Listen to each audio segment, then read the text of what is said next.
Oi, pessoal.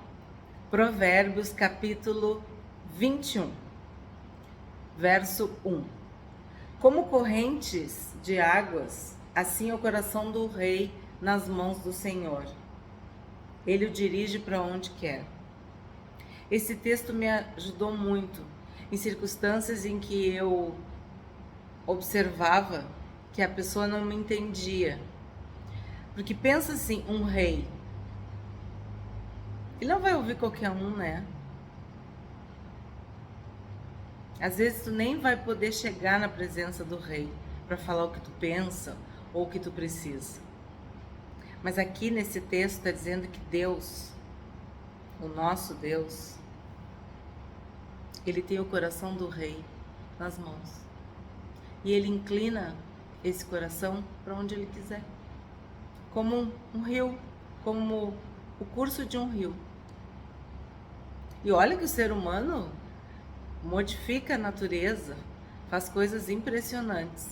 Aí daqui a pouco dá um terremoto, uma enchente, uma tempestade, e as pessoas veem que o rio procurou o curso anterior.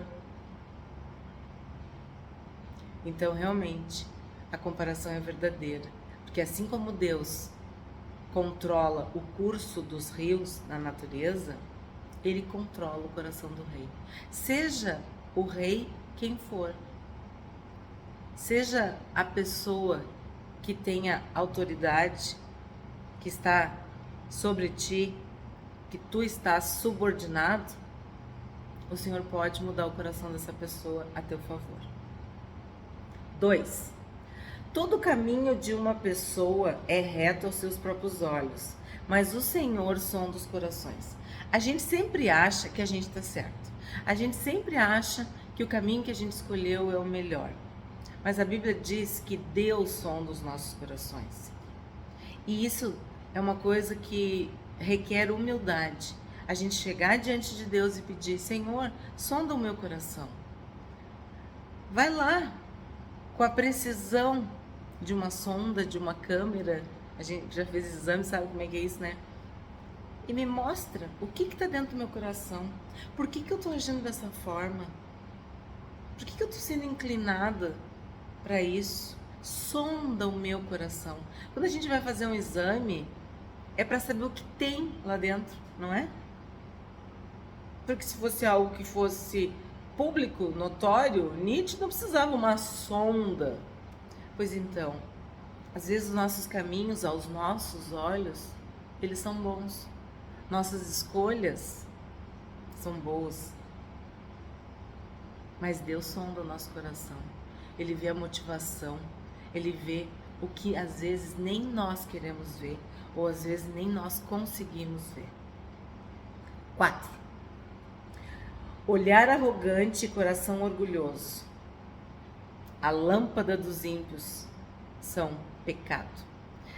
Desde o início desse estudo, desde o início dessa jornada, diariamente aqui nós temos visto que a sabedoria se opõe ao orgulho, se opõe à soberba, à arrogância. E eu tenho dito para vocês, desde o primeiro capítulo, de que a humildade está sempre unida com a sabedoria. Então, depois desses 21 dias que estamos juntos, será que a gente está mais perto da humildade e da sabedoria ou do orgulho e da soberba? E eu tenho dito também para vocês que orgulho, soberba, arrogância, altivez, vou fazer até uma lista aqui: ostentação, empáfia, pretensão, vanglória, importância. Lembra? A pessoa que se acha. Todos esses sinônimos quer dizer o quê? Uma pessoa que não depende de Deus, que não se submete a Deus, que não se humilha na presença de Deus, que não aceita o poder, a soberania de Deus. Por isso que a lâmpada, quer dizer, o que brilha neles é pecado. A luz que há neles são trevas. Olha o pulinho. 9. Melhor, esse aqui. Melhor é morar no canto de um terraço do que numa casa com uma mulher briguenta. A tradução mais antiga que eu tenho também falava rixosa. Nós, mulheres, sabemos como falar. A gente deixa os outros loucos. Principalmente quando a gente quer alguma coisa ou quando algo sai do que a gente planejou, algo que está errado. E olha o que está dizendo aqui. De novo, vamos sempre lembrar que o autor é Salomão, que teve experiência com muitas mulheres. O homem prefere morar num canto do que com essa mulher, do que dividir o teto. Ele prefere ficar na rua. Aí, às vezes, tem umas pessoas, eu não posso falar, né? Que amigos nossos que estão aí do outro lado, que dizem assim, quando a gente vê mendigos, que agora tem que falar moradores de rua, né? Mas vamos dizer, pessoas que principalmente homens, né? O assunto é esse. Estão na rua. Aí a pessoa diz, que vi que a mulher dele era rixosa, briguenta e ele preferiu morar na rua. Não sei. Não quero teorizar sobre isso, tá? Mas é o que a Bíblia está dizendo. A Bíblia está dizendo que o homem prefere morar num canto lá na rua. Tem uma outra passagem que diz que ele prefere uma goteira do que uma mulher falando o dia inteiro nos ouvidos dele. 10. A alma do ímpio deseja o mal, e nem o vizinho desse ímpio merece compaixão dele. A pessoa quando é ruim, nem o vizinho dela aguenta, suporta.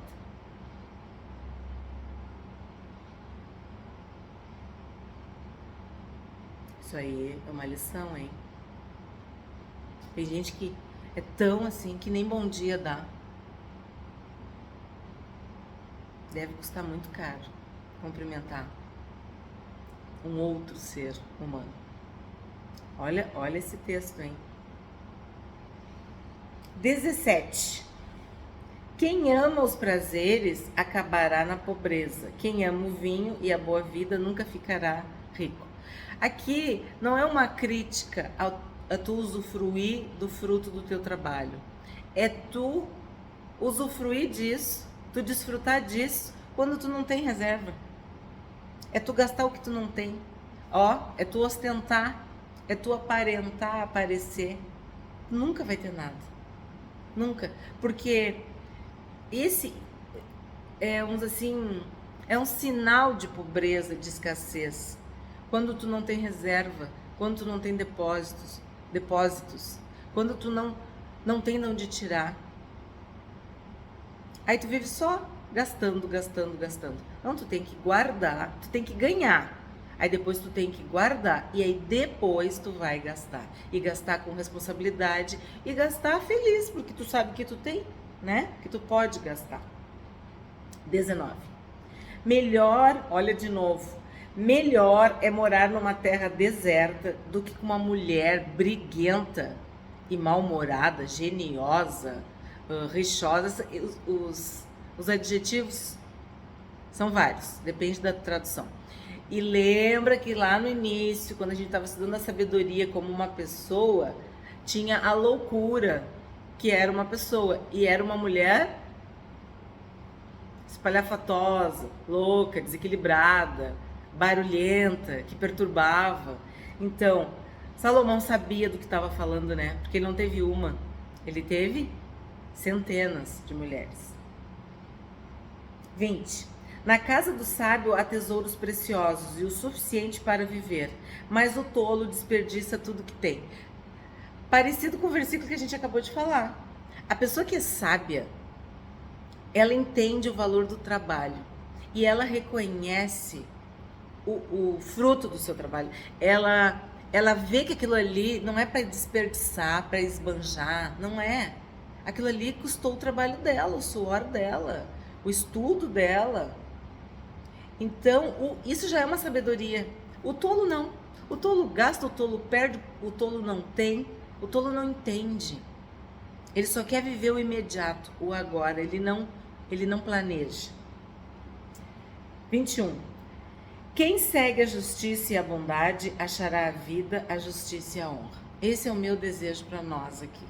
Que todos nós que estamos há 21 dias buscando justiça e bondade através dos provérbios, que a gente encontre a vida, a justiça e a honra. Que a nossa vida melhore, que as coisas possam se encaixar depois desse estudo sobre a sabedoria. 23. Quem guarda a boca e a língua guarda sua alma de muitas dificuldades. Dá para resumir. A gente tem que cuidar muito do que sai da nossa boca, porque o que sai da nossa boca é o que está dentro do nosso coração. E se a gente aprender assim como o peixinho, ficar de boca fechada, a gente vai viver mais. 30. Não há sabedoria, nem entendimento, nem mesmo conselho contra o Senhor. Pode vir com a teoria que tiver, pode vir com a pesquisa que quiser, pode falar, mas Deus, Ele é o detentor do conhecimento, da verdade e da sabedoria. Quando o ser humano reconhece e descobre, tu vai dizer, mas Deus já falava isso antes. 31. O cavalo é preparado para o dia da batalha, mas a vitória vem do Senhor. Que nós tenhamos vitória depois dessa nossa jornada em busca da sabedoria. Que a gente possa vislumbrar a vitória em cada aspecto da nossa vida que a gente está buscando. Amanhã, capítulo 22.